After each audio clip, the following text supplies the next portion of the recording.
Guys, welcome back to Mommy Podcast. And just to talk about something here. And this thing is about goons. Ile kenye ilifanyika jana Kisumu. Vijana wawili wamekufa. On top of that one, kuna wale vijana walikuja na pikipiki. Na vile walikuja na pikipiki, some of them pikipiki zao zilichukuliwa na zikachomwa. This is my question.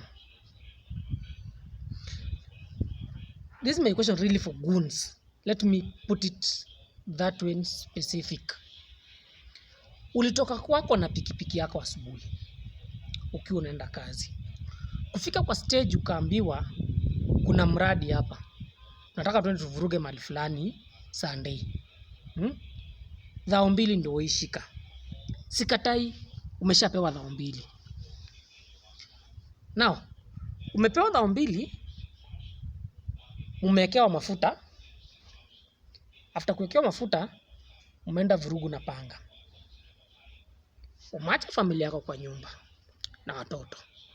Because nowadays you are mature much enough kukua uko na familia. Hata kama uliacha wazazi.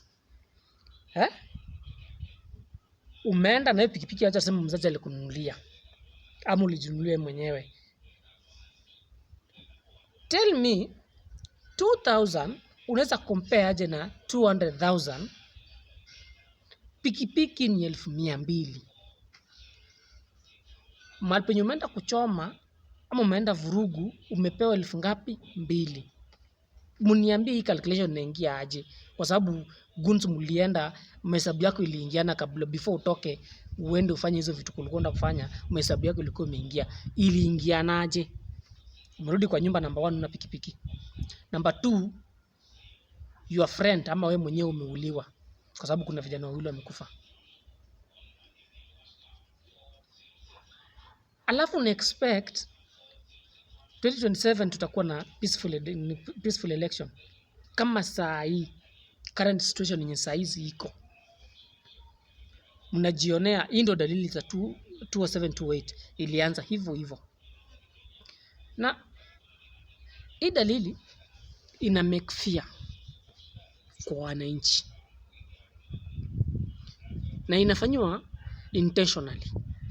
Hii si ati ni kitu yenye inafanywa intentionally. Ndo the moment tunafika pale mbele already umejua kuna kitu inafanyika, which is not good. I'm talking to somebody or somebody may listen to me, mwenye at least akona werevu kidogo, mwenye anajua politics kwa inafanywa aje. Politics sio makasiriko. Na ndaishi kuambia politics sio makasiriko.